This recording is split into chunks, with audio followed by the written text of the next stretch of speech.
हमेशा से हमको यही सिखाया गया है कि बड़ा लोन मत लो, क्रेडिट कार्ड यूज मत करो, अपने आप को कर्ज में मत डालो, जॉब करो सिक्योरिटी मिलेगी, बिजनेस मत करो बहुत रिस्की है। पर हर्षित मेहता कहते हैं रिस्क है तो इश्क है। आपने कभी सोचा कि धीरू भाई अंबानी के पास बड़ा बिजनेस करने के लिए पैसे कहां से आए? 1950 में उन्होंने अपना फर्स्ट मसाले का बिजनेस स्टार्ट करने के लिए कुछ पैसे बचाए थे, पर उन्होंने जब कुछ और पैसों की जरूरत पड़ी तो अपनी वाइफ के भाई के साथ पार्टनरशिप करके थोड़े और पैसे जमा कर लिए और फिर धीरे धीरे कंपनी प्रॉफिटेबल हुई। लेकिन धीरू भाई को काफी कंपटीशन भी फेस करना पड़ा, तो उन्होंने अपनी कंपनी को पब्लिक करने का डिसाइड किया। जनवरी 1978 में धीरू भाई अंबानी 58,000 मिडिल क्लास लोगों को कन्विंस करने में कामयाब हो गए, जहां पर उन्होंने 28 लाख शेयर्स को 10 रुपए की फेस वैल्यू से बिड किया था। सिंपल मैथ है, 28 lakh multiply 10 is equals to 2 crore 80 lakh. 58 lakh लोगों का भरोसा उन पर था, तो आपने कभी सोचा है कि कितना प्रेशर होता होगा? पर धीरू भाई अंबानी ने रिस्क लिया और जब उनकी डेथ हुई उन्होंने 2 करोड़ 80 लाख को अराउंड 75,000 करोड़ रुपए बना के अपनी फैमिली और इंडिया की और भी फैमिलीज को इसका जबरदस्त सिक्योरिटी और रिटर्न ऑन इन्वेस्टमेंट प्रोवाइड किया था। पर यहाँ पे सवाल आता है कि कैसे एक ऑर्डिनरी बच्चा जो कि स्कूल ड्रॉप आउट है, उसने रिलायंस इंडस्ट्रीज जैसा बड़ा एम्पायर खड़ा कर दिया। पर इससे पहले आपको यह समझना बड़ा जरूरी है कि क्यों अमीर और अमीर होते जा रहे हैं और गरीब होते जा रहे हैं। क्यों अमीर और गरीबों के बीच में एक्सट्रीम डिफरेंसेस हैं? क्योंकि 80% दौलत 20% लोगों के पास ही है। क्यों अमीर लोग काम करते करते अमीर भी बन जाते हैं और अपनी लाइफ को अच्छे से एंजॉय भी कर पाते हैं, और क्यों गरीब लोग इतना फोकस्ड होके पूरा दिन काम करके पैसा बचा के कंजूसी करने के बावजूद भी एक एवरेज लाइफ ही जी पाते हैं? कौन सी ऐसी बातें हैं जो हमें नहीं पता है जिसके कारण हमें स्ट्रगल करना पड़ता है? तो देखिए, इसका आंसर रॉबर्ट कियोसाकी ने अपनी book why the rich get richer और रिच डैड पुअर डैड में क्लियरली बताया है,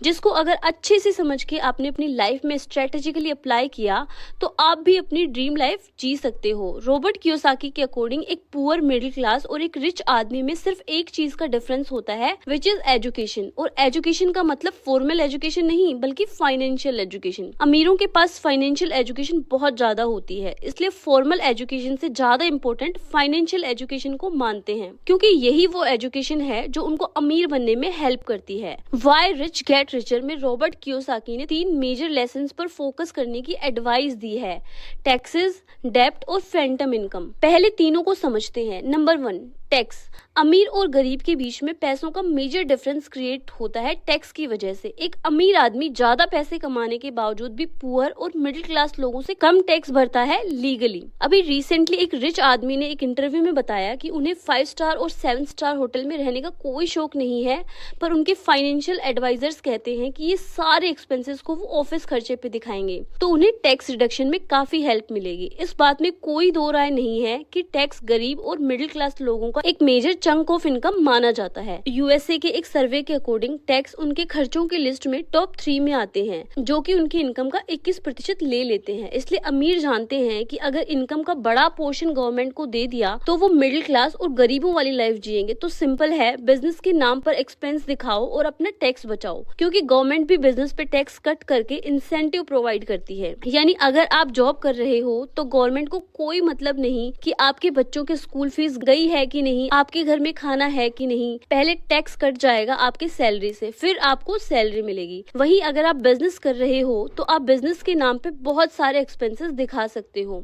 और लास्ट में जो अमाउंट बचता है उस पर ही टैक्स लगता है। फॉर एग्जाम्पल, मेरे एक नोन ने बिजनेस के एक्सपेंसेस पे खुद के लिए एक आईफोन खरीदा, क्योंकि जैसे हमने बोला गवर्नमेंट को चाहिए बिजनेस प्रॉस्पर करे और इकोनॉमी बूस्ट हो, इसलिए उसने अपने पैसे भी बचा लिए और खुद के पर्सनल यूज के लिए फोन भी खरीद लिया। तो हुआ ना एक अच्छा डिसीजन। डेब्ट is the one of the most important tools जिसका यूज करके रिच हो जाते हैं और मिडिल क्लास और गरीब होते जाते हैं। बहुत लोग सोचते हैं कि वो लोग बिजनेस करेंगे, पर पैसे ना होने के कारण वो जॉब करके पैसे जमा तो करते हैं, बट कंफर्ट जोन में आ जाने के कारण फिर अपने बिजनेस के बारे में सोचते ही नहीं है। पर यही सेम लोगों को जब कार, घर, आईफोन जैसी चीजें लेने का मन होता है, तब ये लोग या तो लोन ले लेते हैं या फिर क्रेडिट कार्ड स्वाइप करके अपनी लायबिलिटी खरीद लेते हैं, वो भी हाई इंटरेस्ट रेट पर। देखा जाए तो फाइनेंस बड़ा ही सिंपल है। जो मेरे पॉकेट में पैसा डाले वो हुए असेट और जो मेरे पॉकेट से पैसा निकाले वो हुए liability. Mukesh Ambani one of the richest man होने के बावजूद भी जियो के लिए 12,850 करोड़ का लोन उठाते हैं। क्यों?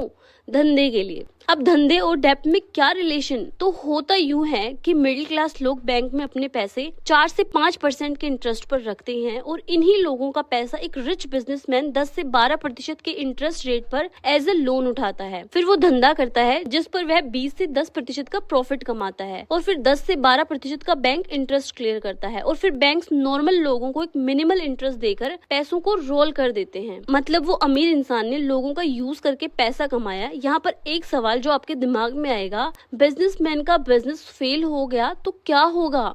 ये तो बड़ा रिस्क है। तो जैसे हमने कहा रिस्क है तो इश्क है। कल आप ऑफिस के लिए निकले, ट्रक ने उड़ा दिया, यू आर डेड। तो रोड पर चलना रिस्की है ना, फिर भी लोग रास्ते पर चलना बंद थोड़े करते हैं, बस और ज्यादा अवेयर होके चलने लगते हैं। बिजनेस फेल हो गया तो क्या? कुछ नहीं, पहले तो बैंक आपसे पैसे रिकवर करने की ट्राई करेंगी। अगर रिकवर नहीं कर पाए तो खुद से ही लोगों के पैसे क्लियर कर देगी, क्योंकि बैंक के पास तो आपके ही पैसे है ना।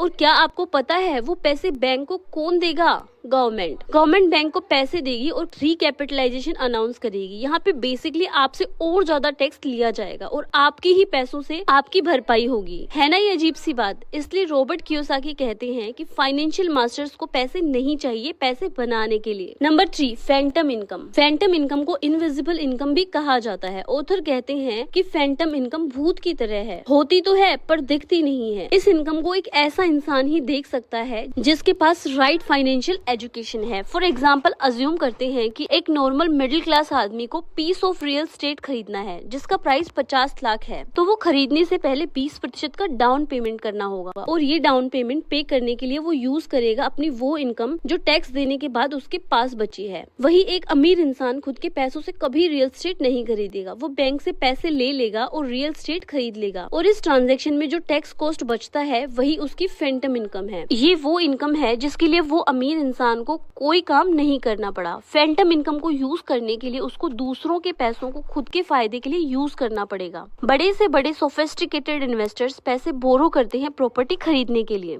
क्योंकि बोरो करके वो बड़े टैक्स ब्रैकेट को एलिमिनेट कर देते हैं। और यही फैंटम इनकम का यूज करके रॉबर्ट कियोसाकी ने 8,000 रेंटल प्रॉपर्टीज का एम्पायर खड़ा कर दिया। How many works. अगर फाइनेंशियली लिटरेसी की बात की जाए तो 28 कंट्रीज में इंडिया का रैंक फाइनेंशियली लिटरेसी की पोजीशन में 23 पर आता है। रिजर्व बैंक ऑफ इंडिया के अकॉर्डिंग इंडिया में 20% लोग ही फाइनेंशियली लिटरेट हैं। क्यों अनिल अंबानी के बैंक में करोड़ रुपए होने के बावजूद भी वो बैंकक्रप्ट हो गए?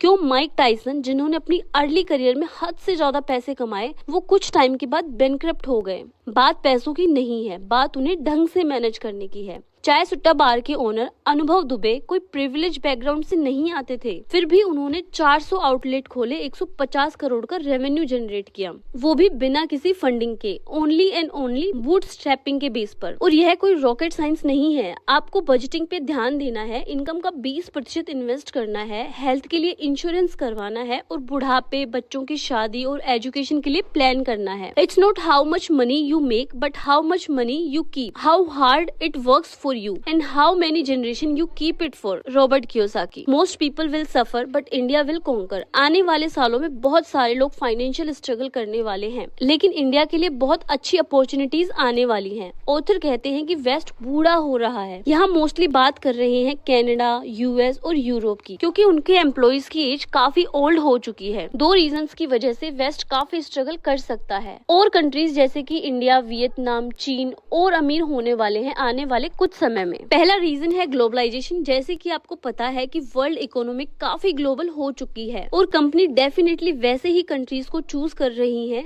जहां पे प्रोडक्शन फैक्ट्री सेट करना चीपर है और जहां पर लेबर भी काफी सस्ता है, जिस वजह से एशियन कंट्रीज एक बहुत बड़ा थ्रेट है दूसरी कंट्रीज के लिए। और नंबर 2 है टेक्नोलॉजी। अब सारे बिजनेस टेक्नोलॉजी यूज करते हैं, तो जो कंट्री टेक फ्रेंडली है वहाँ कंपनी ज्यादा जल्दी ग्रो कर पाएगी। और यहीं पे इंडिया के पास बहुत बढ़िया अपॉर्चुनिटी है। तो अभी हम सभी को फाइनेंशियल लिटरेसी पर फोकस करना चाहिए और साथ ही अपने स्किल्स को इम्प्रूव करने पे भी फोकस करना होगा, जिससे हम इंडिया को आने वाले सालों में और आगे बढ़ा देख सकें। तो वीडियो में इतना ही। वीडियो अच्छा लगा हो तो लाइक जरूर करें। ऐसे ही और वीडियोस देखने के लिए चैनल को सब्सक्राइब करें। Thank you.